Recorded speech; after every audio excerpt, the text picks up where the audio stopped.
It's time for some NFL free agent updates and predictions. As always, I'm Alfredo Brown, and welcome to the Pretend GM Fantasy Football Show. And I am joined, I believe for his first time ever, on Footballguys, any Footballguys broadcast here since joining the team, Kyle Yates. Welcome to the team here at Footballguys, man, and welcome to the show. Thank you. Yeah, this is my first podcast. I've been like behind the scenes. So my role here at Footballguys, drastically different than being on camera 3 or 4 days a week. I'm doing a ton of stuff behind the scenes here. So it is good to get out from behind a desk and from staring at a computer forever and get to talk to another human being in person. So Alfredo, it is always fun to do a show with you. I'm looking forward to this one.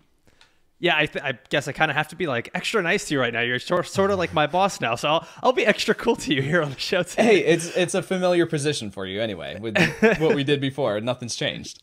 Yeah, exactly. Actually, fun fact, this was one of the first times you and I ever recorded was doing a free agency podcast. I was thinking about that as we started rolling into this. I was like, I feel like I did this last year with Alfredo.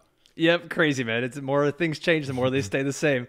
But hey, before we get into everything today, I want to make sure that you are all, if you're watching this, listening to this, whatever you're doing, make sure you're subscribed to the Footballguys channel. If you're watching on YouTube, click the bell below this video to get notified of every new episode, and make sure you're subscribed to this channel, okay? The Pretend GM. You can drop a comment below on YouTube, or please leave a review on Apple Podcasts, or drop a rating on Spotify. Also, if you're going to leave some, let us know. Which move do you want to see in NFL free agency for your favorite player, favorite team?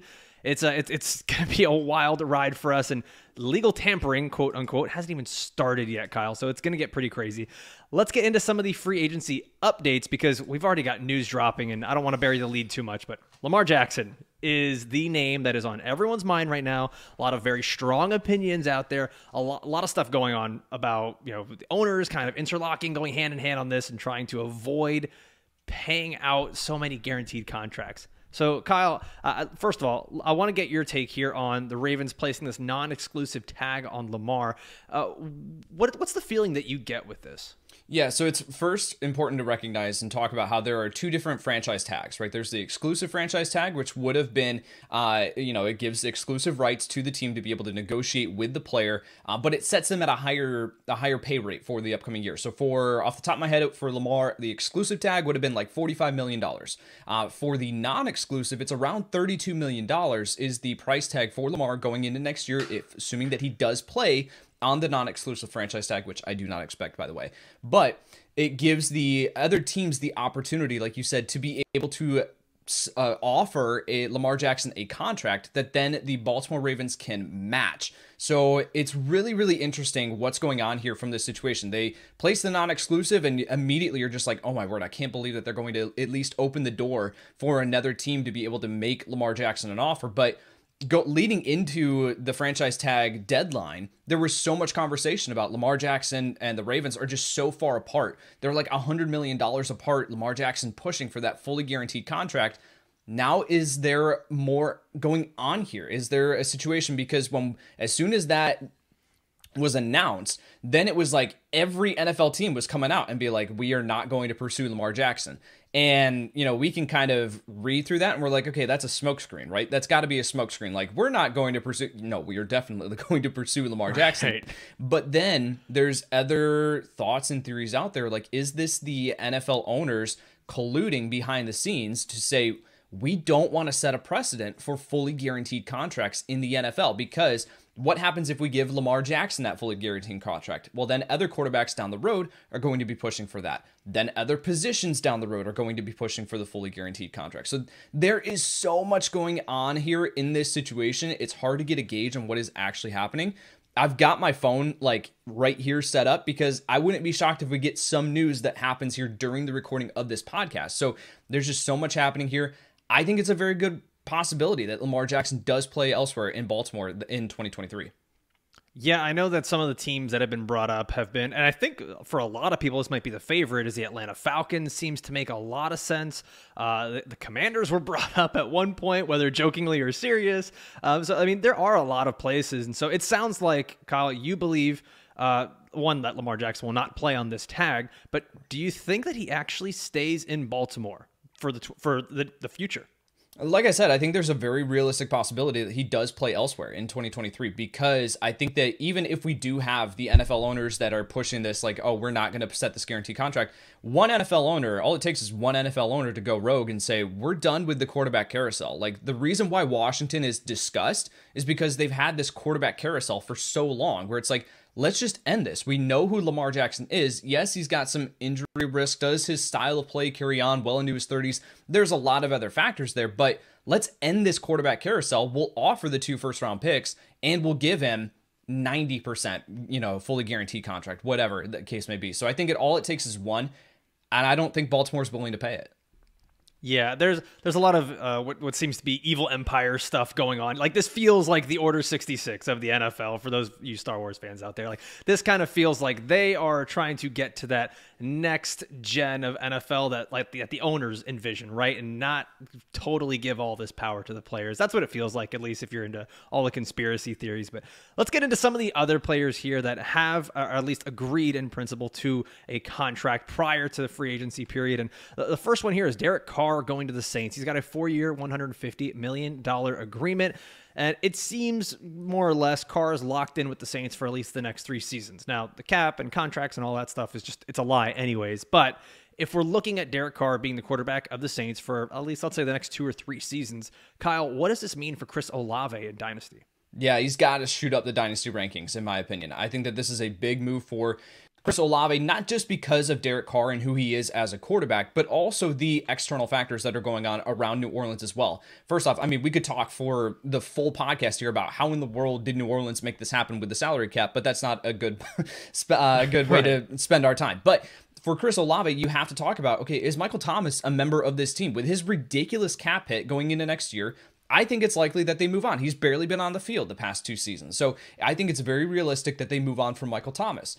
Alvin Kamara, what's going on with that situation? Is he actually going to, one, face jail time and or be suspended by the NFL? We're going to find that out later in July this year. So there's a lot of other things that are going on around here where suddenly it could be Chris Olave and Rashid Shaheed as the receiving options for the New Orleans Saints and for Derek Carr, right? Juwan Johnson, also a free agent going into this offseason. So there's a lot at play here where I think Olave fits really well with Derek Carr's skill set. Chris Olave, of course, he can hit every level of the field, but an elite deep threat. Derek Carr last season, a 9.7 ADOT versus Andy Dalton's 8.4. And 8.4 for Andy Dalton as an ADOT is actually not too shabby, but what we saw consistently was Derek Carr willing to push that ball deep downfield, even when he really didn't have the receiving options to do it, right? When Henry Ruggs was in the NFL, he was consistently being utilized as that deep threat for Derek Carr, and he was finding him. Last season, it was Davante Adams and no one else for a good portion of the season, and he was still airing the ball deep downfield. So I think this is going to be, we're going to see some big splash plays for Chris Olave. You got to view this as a stock-up situation for him. Yeah, I was already really high on Chris Olave prior to this move, but I'd be lying if I didn't say like a little bit of that valuation was knowing that the Saints are going to end up with a better quarterback than Andy Dalton at some point, right? And especially for Dynasty, you don't necessarily want to focus too much on the team around that player, but you want to focus on their talent as the primary factor. And I mean, now you got both of them going hand in hand. And like you mentioned, that deep playability, Davante Adams had the largest yards per reception of his career last season with Derek Carr. Obviously, I'm not saying that Davante Adams and Chris Olave are quite in the same stratosphere just yet, but Olave definitely trending upwards for Dynasty. Now, really quickly, we saw another couple quarterbacks come to agreements with their teams. Geno Smith with the Seahawks, 3 years, $105 million. He's getting $40 million guaranteed at signing with incentives to earn up to another $52 million in year 1. So, Kyle, if I'm reading the tea leaves here, it seems like the Seahawks, who have announced this pretty openly, they're still in play for a quarterback at pick 5. Do you think it's pretty realistic for them, or are they just saying what we want to hear? So, no, I absolutely think that they are in the conversation for a quarterback at number 5 overall, because from Seattle's perspective, hopefully this is the earliest that you are picking in the NFL draft for quite a while, and it is a luxury pick. This is Denver's pick that they have. So this is a situation where it's like, if we can take Russell Wilson, we send him our way, we bring in Geno Smith, who was on a 1-year, $3 million deal last year, which good for Geno. Good for Geno to get that bag and to get that guaranteed money. That's amazing for him.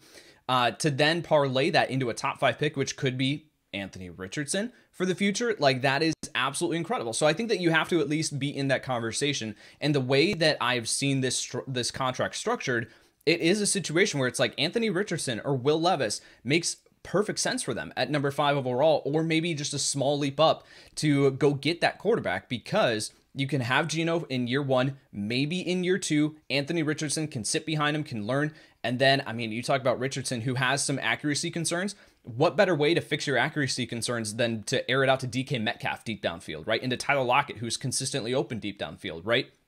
So I think that they absolutely have to be in the conversation. And I think this is a deal that worked out really well for both sides. Geno gets that guaranteed money. He gets the contract that he deserved based on how he played last year. But yet it's a situation where the team can easily move on from him, and it doesn't prevent them from looking too far ahead to the future.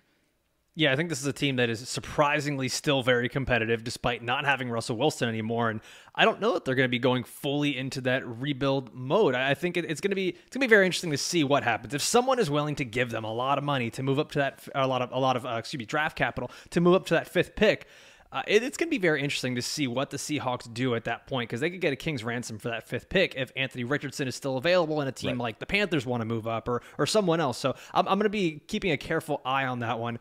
Now, this seemed to be the quarterback contract that put everyone up in arms, and it was around the same time that all the Lamar news came out. Daniel Jones signs with the Giants, a 4-year deal worth $160 million, just a wee bit more than Derek Carr. Kyle, we saw arguably the best season of Daniel Jones' career in 2022, and we're not going to argue, the semantics of his contract and whether he deserves it or not. I feel like most people think he's probably not worth that, but do you think, at least for fantasy, that we have seen his ceiling as a player? No, I don't think so. You can talk about how good of a year Daniel Jones had last year, and it certainly exceeded expectations, but it still wasn't great on paper, right? It was good for fantasy because of his rushing ability, but look at who he had as receivers, right? It was Kenny Golladay. Sterling Shepard got hurt. Wan'Dale Robinson got hurt. They had Kadarius Toney at the beginning part of the year. He got traded away. Like, you can just look at and then Isaiah Hodgins at the end of the year, right? It was just a rotating cabinet of these wide receivers, and I think that this is a situation where if New York does go and get some really, really solid receiving options, we see Wan'Dale Robinson come back next year healthy. He's a fantastic option out of the slot. Isaiah Hodgins, hopefully you can build around him, but you would like to have him as your 2 or maybe 3. You can make a splash at wide receiver, and I think that Daniel Jones can easily exceed what he did this past year in this scheme, attached to Brian Daboll, continuing to utilize his rushing ability. No, I don't think we've seen his fantasy ceiling. So you mentioned maybe a new wide receiver for the Giants this next season. We're going to be doing some free agent predictions later on in the show. That's what we call a professional tease, Kyle. Yeah, that's how you do it. I lobbed it up there for you, buddy. I also love that you could not get through the name Kenny Golladay without laughing. Nope, couldn't do it. All right, so a couple of other running backs were tagged here, and we're talking about Saquon Barkley, Tony Pollard, Josh Jacobs. I think it's pretty simple to say Josh Jacobs is going to be a guy that's going to be leaned on heavily by the Raiders, so not much to get into there. Saquon Barkley, you've got him as your RB4 in Dynasty. Him getting tagged by the Giants, does this change anything for you at all in terms of Dynasty rankings? It really doesn't. I think that it's a situation where you have to monitor and say, like, does he pull Le'Veon Bell and sit out this year? Because apparently he was not happy that he was franchise tagged, which who would be at this point if you're a running back, right? Go out and get your money. So I think that's a situation to monitor, but the way that they've structured, with holdouts and stuff like that it's much different than it was when Le'Veon Bell did it. So I think Saquon will play next year. The concern is just, it's injury and stuff like that. But when we know that he is out there, he's going to be one of the top options. And if they can make this offense better by investing at the wide receiver position, and they can lift, right, the rising tide lifts all boats, or whatever that saying is, right? Like, they can elevate this offense, then I think that's a situation where Saquon's scoring opportunities can increase. So you have to take that into account, but once we get really past like the top 2 or 3 options in Dynasty, though, at the running back position, it's wide open. Like, any of those guys can be at RB4, RB5, and there's a case to be made for it. So staying in the same division, Tony Pollard was tagged by the Cowboys, and I think a lot of people are kind of laughing at this as it's happening, but the Cowboys are spending more money on the running back position than any other NFL franchise at the moment. It's 12% of their salary cap. Kyle, it's interesting because there's this, in the same breath, there's rumors that Zeke could be cut. There's also rumors that the Cowboys could look to draft Bijan Robinson, which would be just absolutely the most Jerry Jones thing to do in the entire world. With all of this, like the rumors swirling around, the franchise tag, and the injury, Where do you kind of value Tony Pollard for dynasty and also just for redraft in general next season? Yeah, I think that you have to take this case in, from a roster construction standpoint and say, like, are you comfortable with Tony Pollard as your RB1 in Dynasty? And for me, the answer to that is no. I just can't be truly comfortable with all of these other factors at play that you mentioned, right? Zeke, is Zeke even there in 2023? Does he take that pay cut to stay around? I think that if Zeke is there, then we saw that how this balance can work out, that Pollard can be the guy. But there are a ton of reports out there that Jerry Jones wants to make a splash on offense this offseason. If they can't do it in free agency, right? If they can't do it in free agency, then they're going to do it in the NFL draft. And the range of mock drafts that we're seeing Bijan Robinson go off the board is right around where Dallas is picking. So I would not be shocked at all. That would obviously hurt Tony Pollard's stock. So I think there's a situation, but as an RB2, on my dynasty roster, like, I would be very comfortable with that because of his talent level and because of the upside that he does possess. If it is just Zeke next year, I think that he's going to be the main guy, but you have to kind of balance that out. It's all about just risk management at this point. All right, let's get to our last free agent update that we have here, and it's Evan Engram, who was franchise tagged by the Jaguars. And Engram was actually really good last year after years and years of basically being the whipping boy in fantasy at the tight end position. He was top 5 tight end in 2022. But now the Jags have Calvin Ridley getting reinstated and coming back. And we saw some good rapport between Trevor Lawrence and Christian Kirk. Travis Etienne's workload probably going to go up a little bit more. Is Evan Engram still a must-start tight end in 2023, or are you just kind of letting that success happen and let's move on from it quietly? So there's two ways of looking at this, right? Is Evan Ingram's fantasy output and his outlook, is that taking a hit with Calvin Ridley coming back? Yes, he's not going to have as many targets as he did this past year. There's more mouths to feed in the offense, and we know what Ridley can do, assuming that he is at 100%. Is he still a must-start tight end? Yes, because the tight end position sucks in fantasy football. So I think that's a situation. I think we can add in a third part of this is he a sell in dynasty leagues? Yes, because of where his perceived value is right now and where it's going to head into 2023. So there's a lot at play here with Evan Engram, but I still think that he's worth starting. We just have to kind of account. He might not be a top 5 guy. He's probably going to be in that low-end tight end 1 status still. Yeah, tight end, not the sexiest position in fantasy football, but when it hits, it's pretty damn good. All right, let's move on here to our free agency predictions. This is the fun part of the show. We're not recapping news. We're just prognosticating for the sake of trying to predict the future. Let's just have a little fun here, Kyle. So what we're going to do is we're going to go position by position. Each of us are going to give a destination that we think is pretty realistic for these players, okay? We're not just going to, I'm a Dolphins fan. I'm not going to be like, well, yeah, DeAndre Hopkins headed to the Dolphins, and we're going to have all the wide receivers. We're going to give you something that's realistic here. So I mentioned his name here first. Let's start at the wide receiver position. Kyle, DeAndre Hopkins, he's not a free agent, but there is a lot of talk about him being traded. Where do you think that DeAndre Hopkins could be in 2023? Yeah, I think there's a lot of smoke here around DeAndre Hopkins being moved, and a lot of people will point to his dead cap hit and stuff like that, but Arizona isn't doing anything this season anyway, with Kyler Murray most likely not going to even play. If he does, he's going to return at the end of the year, and it's most likely going to be a lost season with the state of the roster anyway, so why rush Kyler Murray back? So anyway, I think that it's a situation where DeAndre Hopkins can still net you a really, really solid, draft pick and draft capital in return. Maybe a second-round pick is kind of what's being reported. So why not move off from him at this point? He's not going to be the future at the position. He's now over 30. So I think you got to send him to a contender here. And this is going to take some working with the salary cap and stuff like that, but let's get him into Buffalo. I think that Buffalo, and I'm not saying this just because I have a wager at plus 4,000 odds for DeAndre Hopkins to be traded to Buffalo. Has nothing to do with it. It has nothing to do with it, but I think that could be a really, really solid pairing where we're seeing Buffalo say we need to put up points to get past Kansas City, to get past Cincinnati in that AFC run. We got to just put points up on the board. And I think that they need another option here. I like Gabe Davis. I think that he is best as a wide receiver 2 boomer bust option. You have Stephon Diggs. If you put DeAndre Hopkins on that field too, right? You have the ability to kick. You bring Gabe Davis on in 3 wide receiver sets, kick him out to the outside. You have DeAndre Hopkins on the other side. You move Stephon Diggs into the slot. I think that is a way that you can easily get this offense over the hump there. And so I think that that's a situation where I would definitely be interested in seeing DeAndre Hopkins land. Yeah, I'm going to stay pretty similar here with you. I'm going AFC East as well, and I'm going for a team that has a similar desperation, but not maybe as competitive as the Buffalo Bills. I'm going to say the New England Patriots.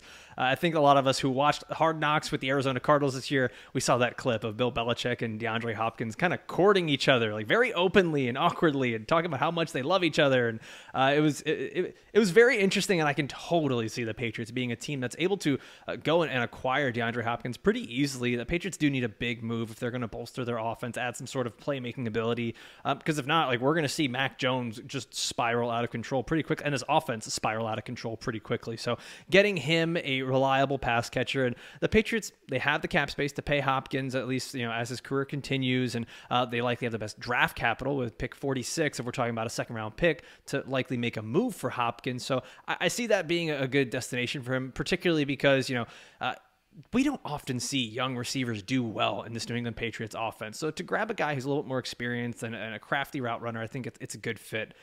Kyle, Alfredo, the only thing that I'll add that's really interesting is Bill O'Brien is the offensive coordinator now for New England. Yeah, I thought about that. Sent away DeAndre Hopkins for pennies, right? So that's the situation where it's going to be really interesting. Like, what is that relationship like? Is DeAndre Hopkins just so slighted from that he's like, no, I'm not going to go play for Bill O'Brien again? But on paper, it makes complete sense. The need is there, the salary cap. I completely agree with you. Then you just have to add in that little wrinkle there with Bill O'Brien.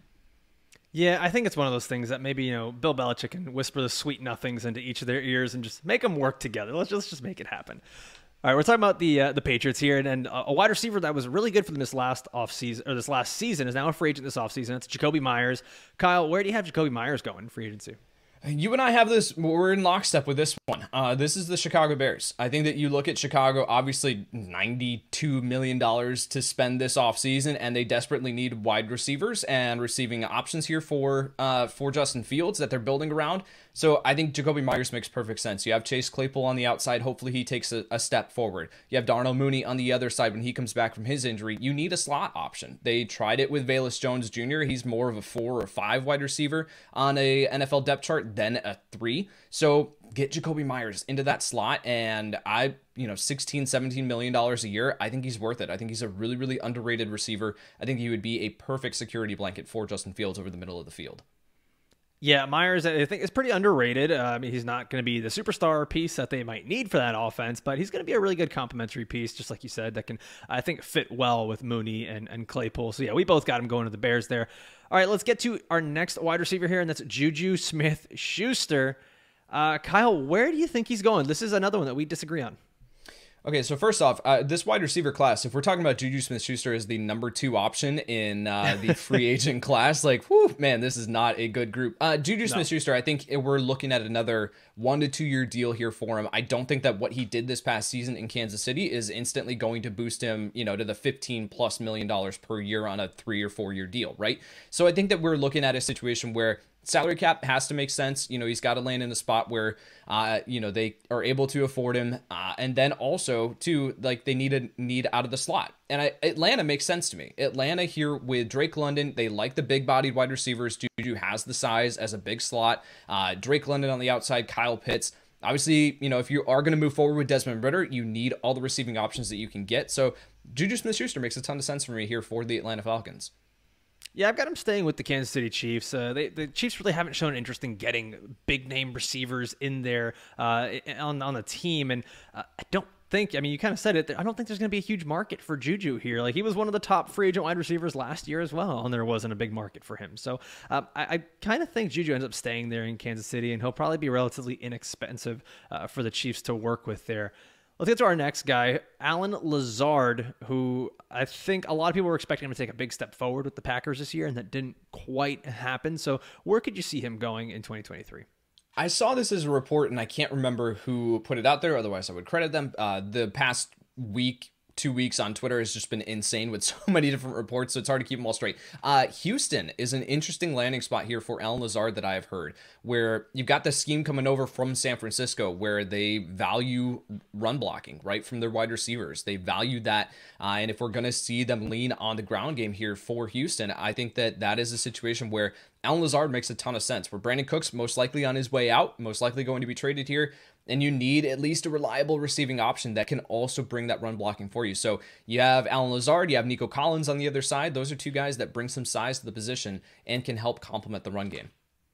Yeah, I think the other place I heard Matt Harmon discussed Alan Lazard going to the San Francisco 49ers for more run blocking, and that shows you how really bad the wide receiver class is when we're like, yeah, you got to sign this guy for run blocking. Right. So, I've got Alan Lazard going to the Giants. I think they could use themselves a big-bodied wide receiver. They actually, I think, might be one of those dark horse teams in the running for DeAndre Hopkins in a trade, but the Giants really won't have a lot of options in free agency. I think it's still likely to take a wide receiver at pick 25, but right now, Alan Lazard makes a lot of sense to go with some of these faster guys they have on their team, Wan'Dale Robinson, and Lazard can be that guy that plays on the outside while Isaiah Hodgins takes on the other side. So I think it's not a glamorous pickup, but I think it could make sense over there in New York. All right, we got DJ Chark next up here on the list, and it seems like he's a free agent every year. But Kyle, where do you have DJ Chark going? Right, I have him just staying in Detroit. I think that he is a really nice complement on the outside to Jameson Williams on the other side, and then Amon-Ra St. Brown in the slot. I think that they need to just keep that that cupboard stocked here of these receiving weapons, and DJ Chark brings the speed. We didn't get to see him a ton this past year because of injury, so I think that they want to, they'll bring him back on a 1 to 2 year deal here. Not going to cost them a ton, and I think that he has familiarity with the scheme. He has familiarity with Jared Goff. I think it makes a ton of sense for him to just stick around Detroit. Yeah, I think we're going to see that this is a free agent class at wide receiver that's not really going to break the bank. We're probably going to see a lot of team-friendly deals and receivers that just need to find a home. For DJ Chark, I've got him going to the Baltimore Ravens, and whether or not they get the whole Lamar Jackson situation figured out, they need another pass catcher there. They can't just rely on Mark Andrews every single year, and now Rashad Bateman, who's had a couple of health issues in back-to-back seasons. But I think trading away Marquise Brown was a bigger deal for them than most people recognize. And Chark could serve as that deep threat and contested catch guy that can open up the field a bit for these other players and really play a nice complementary role if Lamar Jackson ends up back there in Baltimore. So I think that's one of those dominoes that could really change the way that goes for the Baltimore Ravens this offseason. Let's move. Sorry, Alfredo. That's a role that they want to fill, right? I mean, is it DJ Chark on a 1 to 2 year deal at $8 million per year, or is it 37-year-old Deshaun Jackson, right? Like, that's a role that they want to fill, and they tried to fill it last year. I think that they would be much better served going after DJ Chark in free agency. That one makes sense. Dude, I swear, Deshaun Jackson is just going to be finding his way onto NFL rosters at age 45 because they're like, well, he's still fast. He's still fast. Did you see what he did in 2003, man? He was killing it. All right, let's get to our next position group here, and that's the running backs. We're going to start this off with, I think, fantasy football and NFL fans' favorite running back, who's maybe not the biggest household name, but everyone loves, Jamaal Williams. Kyle, where do you think Jamaal Williams ends up in 2023, making a whole bunch of more new fans? Yeah, I'm going to have him sticking around Detroit. I think that they absolutely love him in Detroit. I think that it makes sense for him to, I mean, he's probably, okay, he had 17 rushing touchdowns in 2022. That is not going to be something that NFL teams look at and are like, he can bring that to our offense, right? Like, look at the amount of times that the ball was on the 1 or 2 yard line and they turned to him to punch it in. I think that he is going to be a $6 million, $7 million a year deal for 2 or 3 years, right? They absolutely love him in Detroit. He brings a ton of personality. I just showed my nephew, who's 11 years old, is starting to get into the NFL and starting to understand. And I was like, you gotta watch this clip of Jamaal Williams doing his intro on Sunday Night Football where it's like swag Kazakage. Like, you gotta watch this, and he absolutely loved it. So I think Jamaal Williams, that personality fits perfectly with Detroit. He's sticking around. Jamaal Williams, man, his personality is just infectious. Like, even people who don't like football, my wife's like, oh, that guy's cool. He likes anime. Right. My wife's super into that. So Jamaal Williams, I think that what you said is actually really important. Is NFL teams are not going to be valuing him for the touchdowns that he scored last year. We all kind of know that's fluky. It kind of, it's a matter of circumstance. I think where he's going to be valued is what he brings to a team that is rebuilding and trying to get over that hump and start a new era, so to speak. So I've got him going to the Carolina Panthers. Former Lions running back coach Deuce Staley is now the assistant head coach and running back coach with the Carolina Panthers. I think that he's going to bring kind of that fire to ignite that team, a little bit of leadership in that locker room for a team that doesn't really have a whole lot of it. Deontay Foreman is a free agent. I think Williams is a perfect fit to kind of take over that role and let Chuba Hubbard serve in that complimentary role. They can keep working that back and forth, but I think it's more so a leadership thing than a production thing that's going to get Jamaal Williams signed somewhere. Let's take a look here at Kareem Hunt, a running back who I think a lot of us have been wanting him to go somewhere. We've been wanting him to get traded for years and years now, and every single person says that Kareem Hunt is going to their favorite team because they want him to be the starter. Where do you see Kareem Hunt in 2023? So shout out to Matthew Berry of NBC Sports. He came out with a rumors article that he had. Never heard of him. Right. That he had been hearing from the NFL Combine. It was a fantastic read. A ton of interesting nuggets in there. And one of them was that Javonte Williams might not be ready to roll potentially at all in 2023 with his injury. It's a lot worse, potentially a lot worse than the team is letting on. So he even mentioned in that Kareem Hunt as a potential here for the Denver Broncos to look at. And I think that makes a ton of sense for them. They've got to do something else at the position. You can't roll forward with Latavius Murray as your option. If you are really like Sean Payton, you're looking to compete, you're looking to get this team back on track. You've got the defense in place. You fix Russell Wilson, you're off and running. You need a running back there who can handle that workload. Kareem Hunt showed that in the past. So I think Kareem Hunt to Denver makes a ton of sense. Yeah, we both are in lockstep here. I've got him going to the Broncos as well. And you mentioned that injury with Javonte, and I talked to one of our guys who's on the show quite often, Dr. Vignesh Doraiswamy, part of Footballguys, and he is quite worried about Javonte Williams. This is not a simple knee injury. This is not a simple rehab. It is multiple ligaments. It is multiple parts of the knee, and this is not something that even if he comes back, that you can say, oh, you're going to get 80% or 90% of him. Like, he may not be ready, for, like you mentioned, for all of 2023. So Kareem Hunt is a guy that I think can carry that load for the Broncos next season. Now, next guy we've got here is Miles Sanders, a player who said, don't draft me in fantasy football.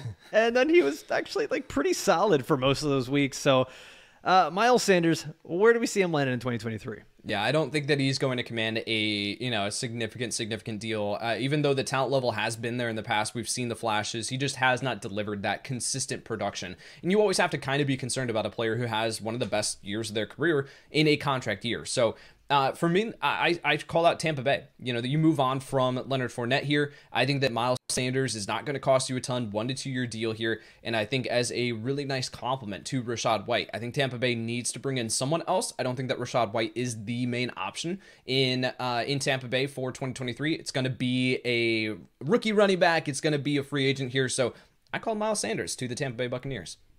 Gasp. Be careful, man. You're going to get the Rachaad White hive all up in your DMs telling you that maybe even Rachaad White up in your DMs letting you know he has grown 2 inches and gained 15 pounds. He can carry the load. Right. Miles Sanders, I think that what's going to end up happening is probably a team-friendly deal. He comes back to the Eagles. It just makes sense for him to come back. I don't think he did enough to warrant a big contract from a team. And the Eagles just aren't a team that really spends high draft capital on running backs. They don't really go out and sign running backs. I don't think they're getting Bijan at pick 10 or something like that. I don't think there's not many other big names in the running back market that they're going to go spend money on. So I think it just makes sense. He had success there. Bring him back. He works well with Jalen Hurts and Kenneth Gainwell. So I see him coming back to Philly. Now, our next running back here, Kyle, I'm sorry if this causes you any pain, but let's talk about David Montgomery, former Chicago Bear. Oh, you're like, no, not even a little bit. I'm good. So David Montgomery, former Chicago Bear, where is he going to be in 2023? Looking at David Montgomery, I really like the talent level. He was just not a good fit for the scheme in Chicago. And consistently watching it, you could see Khalil Herbert was the better fit for this scheme and the better running back a lot of times in 2022. Baby. So I know that you absolutely love Khalil Herbert. I'm right there with you. I think David Montgomery, there's a ton of uncertainty right now with New Orleans. I don't know how the heck they can fit David Montgomery under the cap. I don't know how it's going to work, but I didn't think Derek Carr could fit under the cap in New Orleans, and they made it work anyway. So I'm going to go David Montgomery to New Orleans, where Alvin Kamara, I think that they need that Mark Ingram, that complement to Alvin Kamara that they've been missing for years, that they tried to replace Mark Ingram with Mark Ingram at a much later stage of his career, and it didn't work out too well. So I think that you need that bruising running back, that guy who can handle the significant work, and then allow Alvin Kamara to be the receiving weapon around the formation. But you don't even know if Alvin Kamara is going to be there in 2023 with this potential suspension and off the field situation looming over his head. So you got to do something at the position. I think David Montgomery to New Orleans makes a lot of sense. Yeah, I don't know how the Saints are going to do anything, but money's not even real. Like, it's just paper with faces on it, so I guess they'll figure it out. That's what I tell my electric company. Exactly. Money's not real.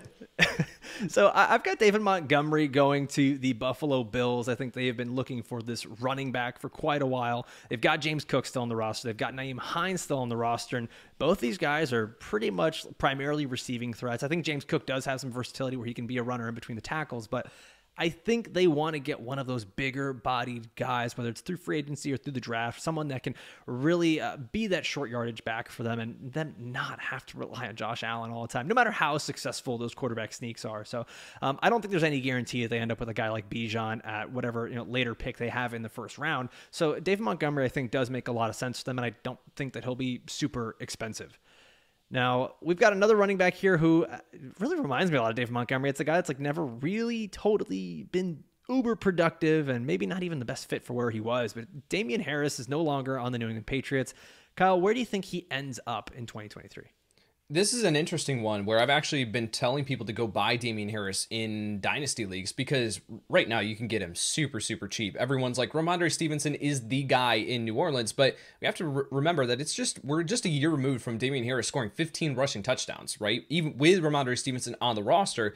And Damien Harris was banged up for a good portion of the 2022 NFL season. I think that Ramondre Stevenson, his production this past season was a byproduct of James White, not being able to come back and retire, and then Damien Harris going down with an injury. So that's another conversation for another day. But Damien Harris, I think even if he does return to New England, it will be productive from a fantasy football perspective, but the situation where I have him landing is Jacksonville, where we just heard this past week at the NFL Combine from a presser from Doug Peterson that he is wanting to add players to this running back room, right? It can't just be Travis Etienne in 2023. That's how a lot of NFL, head coaches are wanting to move their running backs, the rotation to and stuff like that. We're seeing that more and more. So I don't think that even if you do add Damien Harris to Jacksonville, that necessarily hurts Travis Etienne. It might not give him that ceiling, but I don't think that it's going to dramatically hurt his production. But Harris could be that goal line back. He could be that guy to punch it in from the 3-yard line and be productive from fantasy football himself. I think both these guys could work in tandem. So Damien Harris, Jacksonville Jaguars.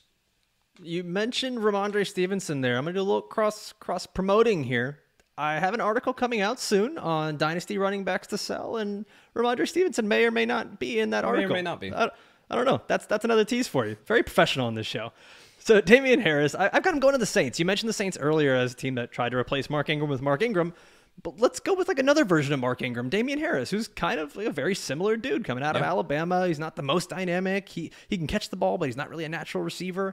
I think that he's got a lot of those same abilities that Ingram had. The Saints need someone to complement Alvin Kamara, potentially even take the load if he misses time with some sort of suspension or anything else. But you mentioned it. Damien Harris had that great season with 15 touchdowns, and even last year, prior to getting hurt, he was a top 20 fantasy running back. So I'm not necessarily saying he's going to be there again, but he's a guy that still has value. And I think if you get him onto a team like the New Orleans Saints that, could see their luck start to turn around offensively, Damien Harris could be a guy that brings you some good fantasy production in 2023 if he can stay healthy. So we have both talked about the Bills here for a little bit. Devin Singletary used to be on the Bills. Now he's a free agent. Where do we see Devin Singletary headed in 2023? Not anywhere that's going to be great for fantasy football. I'll say that. I think Devin Singletary has been talked about up to this point because he's been on the Buffalo Bills. That's the only reason that we've been really talking about Singletary. So in my opinion, wherever he lands, I don't think that it's going to be a situation. He's going to be in a committee. He's going to be a number 2, number 3 running back on a depth chart here. So I've got him landing in Seattle. And that was really just a situation where I was like, Pete Carroll could easily look to add another running back to this room if they don't bring back Rashad Penny. And I think that he, I really don't think that he's going to end up anywhere that's going to be like, yes, I'm excited for Devin Singletary to draft him in 2023 or to see his stock rise from a dynasty perspective. So Devin Singletary, I've got him going to the New England Patriots, and I think this is one of the big factors in this is that the Patriots just love taking players from division rivals. They do this all the time with Bills players, Jets players, Dolphins players, and they just repurpose them on their team. And I do think that, yes, Devin Singletary absolutely has to be part of a committee. He just simply doesn't have that size. He's not overly dynamic as a player, but he's dynamic enough that he can be in somewhat of a versatile role, a pass-catching role, where I think he can complement Ramondre Stevenson and take over some of the work from him and work in tandem. So the Patriots, I think that they've over the years started to they've focused a bit more on free agency than the draft. And I think that they're going to be one of those teams that once again, they've got some pretty decent cap space. I think that once again, they're going to go back to free agency and they're just going to try to load up on offense again after doing it on defense a couple years ago. Now we got our last running back here, Kyle, and it is D'Onta Foreman, a guy that I don't think any of us thought we'd be talking about him as like a relevant free agent. And then this past season, he was pretty good for fantasy football. So where do you think D'Onta Foreman ends up in 2023? I think he's right back in Carolina. You talked about that situation with Jamaal Williams. I think that they absolutely love D'Onta Foreman and what he did for them this past year. Again, go back to the NFL Combine and those pressers. As Scott Fitterer was talking about, like, we love D'Onta Foreman. He's not going anywhere. So I think that's a situation where it's not going to be an expensive deal. It's not going to be a long-term deal, but 1 to 2 year D'Onta Foreman back in Carolina as part of a committee, and we can absolutely see that be, relevant for fantasy football. I like that. I had not seen the Scott Fitterer stuff on D'Onta Foreman not go anywhere, but for the sake of the show here, I essentially have the Lions and Panthers doing a trade where I've got D'Onta Foreman going to the Lions and taking over that Jamaal Williams role. And I think he'll be a little bit cheaper probably than Jamaal Williams, who's going to be a little bit hyped up after that season. And Foreman was one of the better backs in the leagues in terms of yards after contact per attempt, and averaging 4.5 yards per carry last season, which was better than Jamaal Williams. And I think he'd be that nice thunder to DeAndre Swift's lightning. He's a little bit bigger than Williams as well. He's 235 pounds. So you talk about a guy that they can use once again on the goal line. I think Foreman kind of fits that mold pretty well for them. All right, so let's get to probably the least sexy group in this free agent class, and it is the quarterbacks. And if you're listening or watching, I promise you we won't spend too much time on this, but let's get to the first one, who ironically enough is pretty sexy himself. It's Jimmy Garoppolo. Where do you think that Jimmy Handsome is going to be in 2023? The landing spots are quickly closing up, right? Where there are, we talked about so many different places and the quarterback carousel and stuff like that. For a free agent that's going to command the type of money that Jimmy Garoppolo probably is going to command, there really aren't a ton of destinations out there, and necessarily a ton of destinations that I think want him. So the one that does make a ton of sense, though, is Las Vegas, right? You reunite with Josh McDaniels, who was there when they drafted Jimmy Garoppolo in the second round. Check me on that one. But I think that that's a situation where it just makes a ton of sense. And that is a situation where you cut Derek Carr to go spend $35 million a year on Jimmy Garoppolo. That's certainly a choice. Certainly a choice. So I think from everything we've heard, like, Josh McDaniels just seems like a very weird dude. Like, he's a very controlling dude. We have heard these rumors throughout the years that he just doesn't get along well with players. He's got very awkward tactics of motivating them and having meetings with them, and it just doesn't seem like he connects well with them. And I think that in a case like this, there's got to be a lot more going on behind the scenes with he and Derek Carr that we just did not see. Yeah. So I could totally see him being like, listen, I want my guy, a guy that knows my system, a guy that can just do exactly what I say. And that's Jimmy G going to the Raiders. So I agree with you 100%. And he just, essentially all you got to do is just throw it to Devontae Adams 20 times a game, hand it off to Josh Jacobs 20 times a game, and maybe get Darren Waller in there a little bit. But it's not going to be a hard job for Jimmy Garoppolo.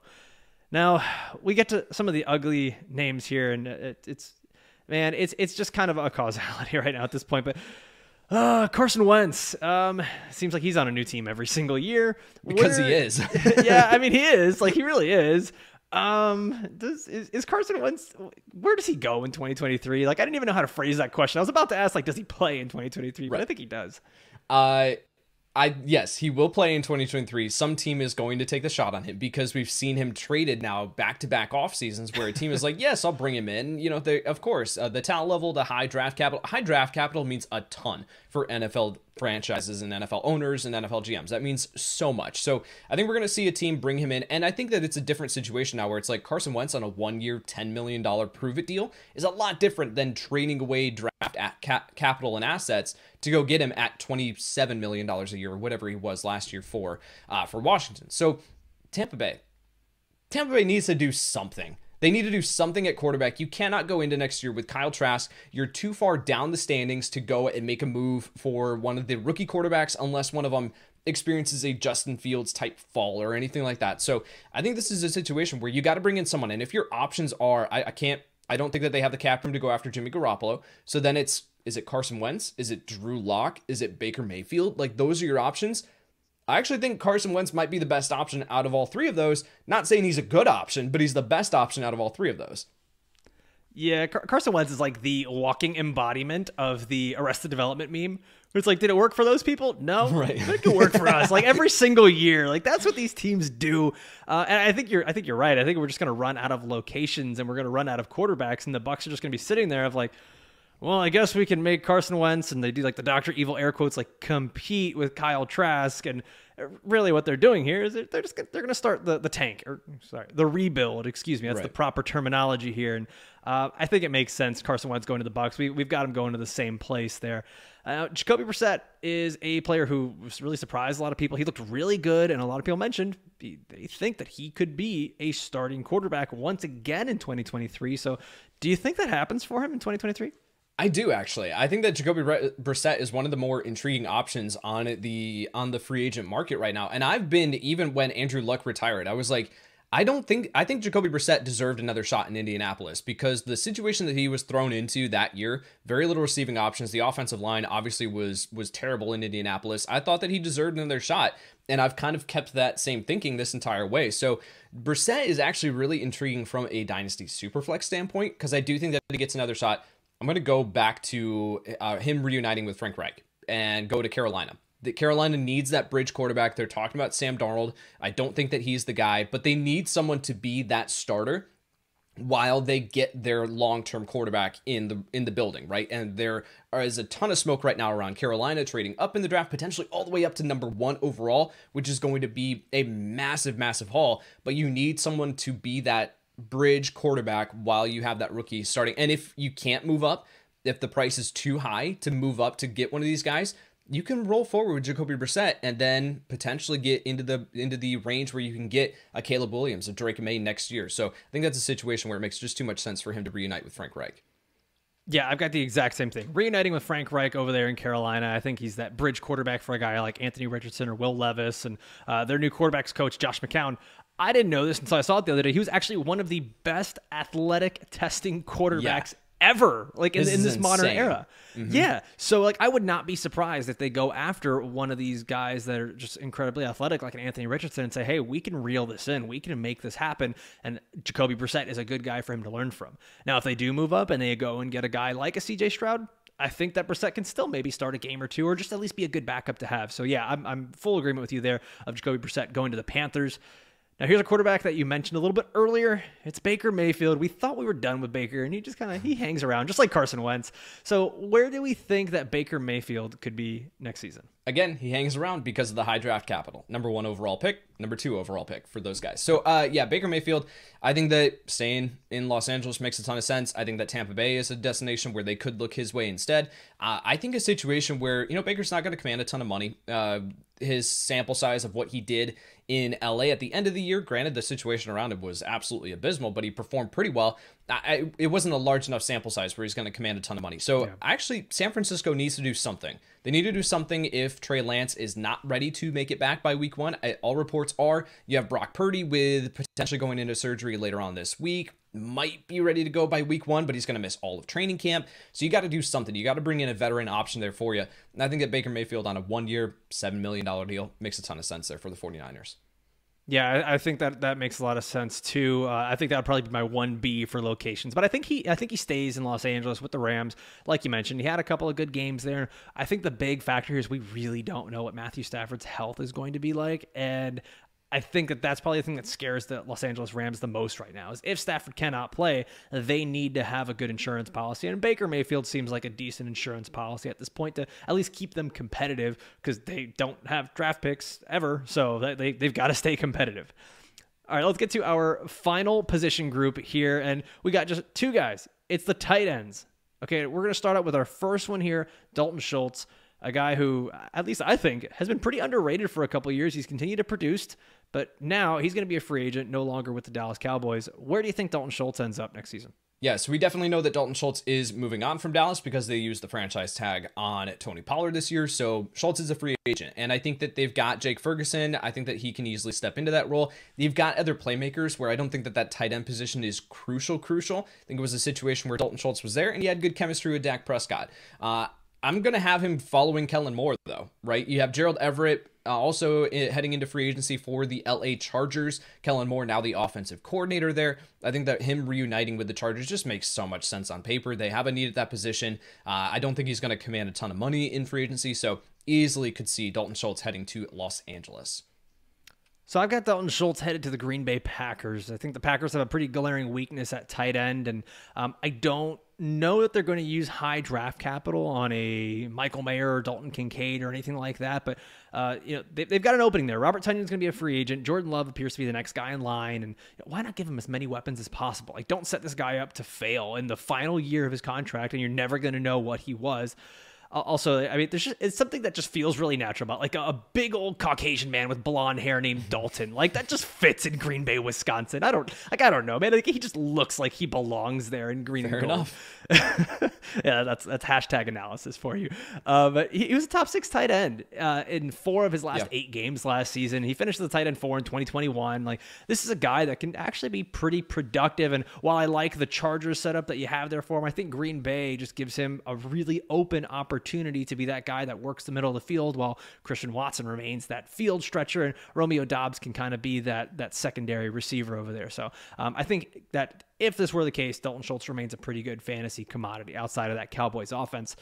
And last guy we're going to talk about here, Mike Gesicki, former Miami Dolphin, and the Dolphins just stopped using Mike Gesicki. Like, for all intents and purposes, they were just like, hey man, just go hang out for, the 17-game season. We're not really going to use you. It's almost like they were prepping him for free agency. So where do you think Mike Gesicki ends up in free agency this offseason? Yeah, I still think that he could be really relevant for fantasy football. He's just been in a situation where they just have not wanted to use him for some odd reason. Like, this is one of the most athletic tight ends to ever enter the NFL, and you're just refusing to give him the ball. It's a weird situation. So I look at Mike Gesicki here, and I think Houston makes some sense here, where I don't think Gesicki, based on the lack of production, is going to cost you a ton. Houston doesn't have a ton of cap space, but if you are going to bring in a rookie quarterback, you got to surround him with receiving weapons. You got to give him some options here. And, Brandon Cooks, we talked about that. On the way out, is it Alan Lazard going to be brought in? You have Nico Collins. You have, John Mechie. Hopefully he can make it back this year and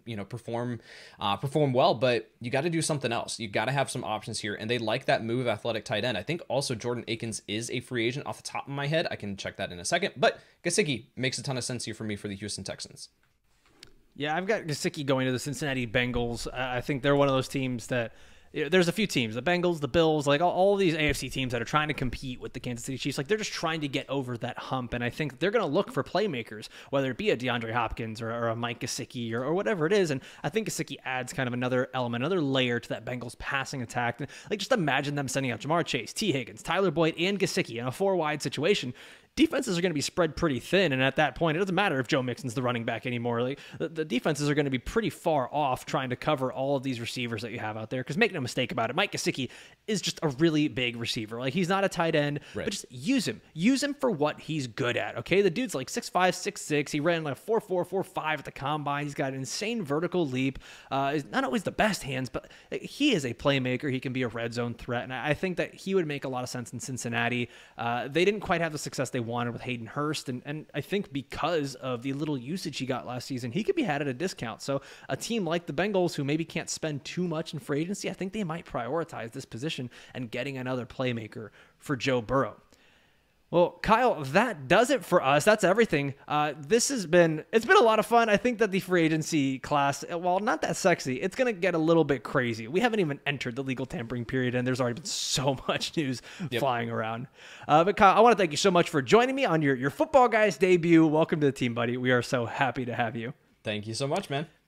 All right, well, that's it for us. Make sure you're subscribed to the channel. Click the bell below to get notified of our next episode. If you're listening on a podcast, make sure you subscribe to this and leave us a rating and review. For myself and for Kyle, thanks for listening. Adios.